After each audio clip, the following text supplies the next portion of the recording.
Friends, today I am touching upon a topic of contemporary interest, mainly interest for the music lovers.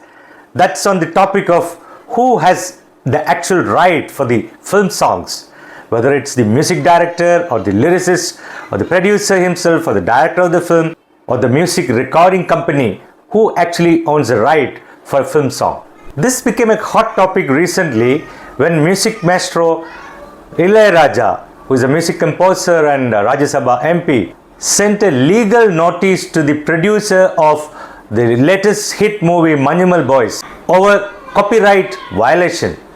His legal team asked their team to seek permission from the composer to enable them to continue showing the famous Guna song in the film. So his team accused the movie producer for illegal usage of his song, the iconic song Kanmani Anbodu from the earlier movie of Kamal Hassan's Guna movie. Actually, this particular Malayalam movie has evoked a lot of nostalgia among the Tamil, Telugu and Malayalam viewers and already became a big blockbuster, earning more than 200 crores already. Earlier, in a similar incident, Ilaiyaraaja issued a notice to Sun Pictures after the release of Rajinikanth's movie Coolie promo over the usage of one of his earlier songs. Actually, Ilaiyaraaja has been always on the copyright infringement cases.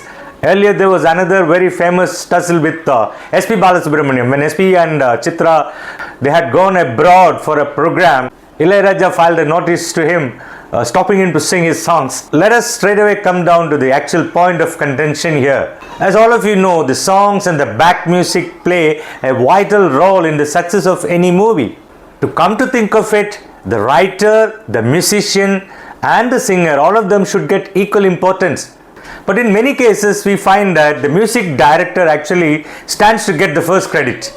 We have such many examples, especially in the case of Ilaiyaraaja himself and A.R. Rahman and such music directors.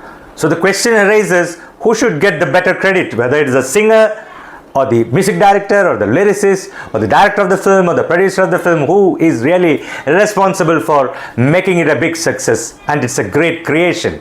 If you purely look at the legal aspect, there has been a number of cases already in the court, at High Court and even Supreme Court. So based on the judgment, one can come to a conclusion that the film producer has the right of the entire film, including the song. Of course, depending on any other contract prevailing otherwise. The film director or the music director or the singers, they are all paid money by the producer. So the producer should have all the rights.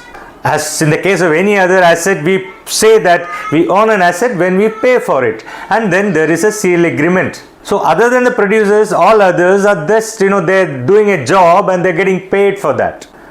You can acknowledge the creativity part of a person, a music director's creativity, a lyricist's creativity. If the creativity of a music director is too good, you can give all the credit to him. Or similarly, vice versa, if the lyricist's creativity outshadows the musician's creativity, or even the singer can outshadow the creativity of the other two, you can give all the credit. But then legally, the right still falls with the producer. It also brings into question, a big question mark, the originality of the music, the originality of the lyrics, how original they are. Some people argue that the music director's music given to a particular film song, many times it is based on a particular raga or based on an earlier song, a Carnatic song or a Hindustani song or an old film song itself or from the Western world.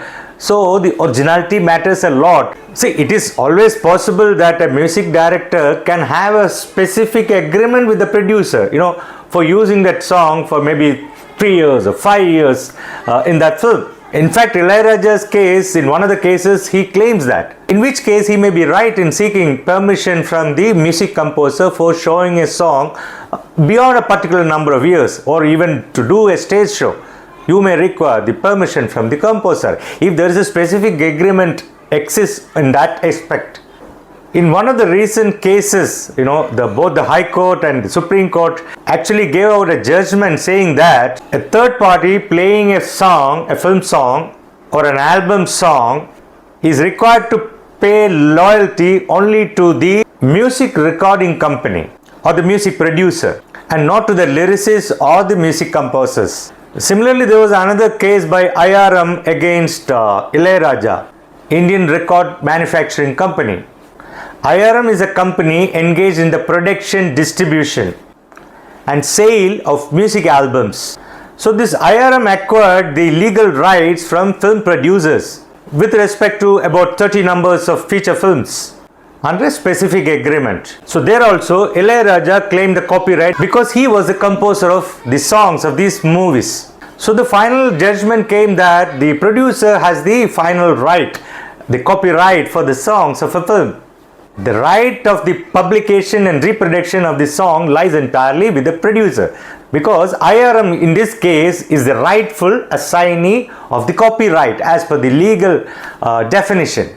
So in number of such cases, the legal battle, the judgment finally clearly brings out the fact that the producer, who is the first owner of the film, owns the right, the copyright for the songs as well. Unless otherwise, in specific cases, there is a separate agreement in that respect exists. Movies are a blending of multiple intellectual works like script, music, lyrics, etc., etc., with the contribution of various performers like actors, singers. Producer is the person who takes the initiative and responsibility of lending several intellectual artists. For the set purpose, the producer invests and engages artists for the intellectual works. Although in specific cases it was interpreted that the composer has special rights of protection from distortion provided in the Act and nothing other than that. However, there is a Copyright Amendment Act in 2012 which has come through and passed in the Parliament, protects the rights of the composers to a great extent now. The amendment now ensures that the composers retain the right to receive royalties whenever their work is used, even beyond the original film.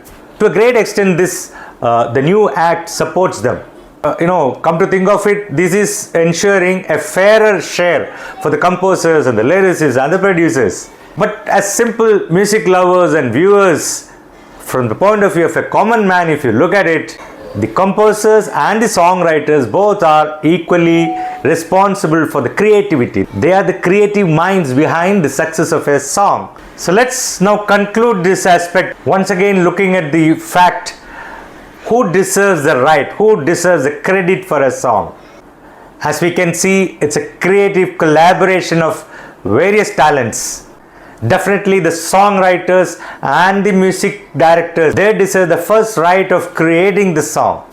Legally, the music publishers, movie producers also definitely has to take a credit. And between the music composer and the lyricist also, who is going to be superior? It's a big question mark. So one should say that neither the composer nor the lyricist is superior to each other.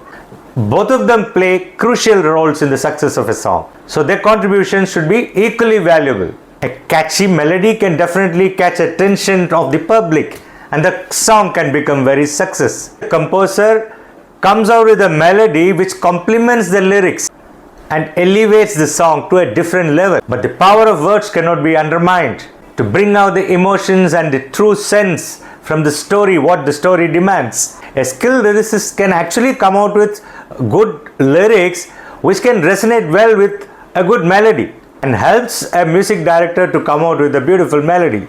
So they complement to each other. Further, a truly successful song definitely needs a very good foundation of a good story, a good movie background, and of course a good singer. Thanks.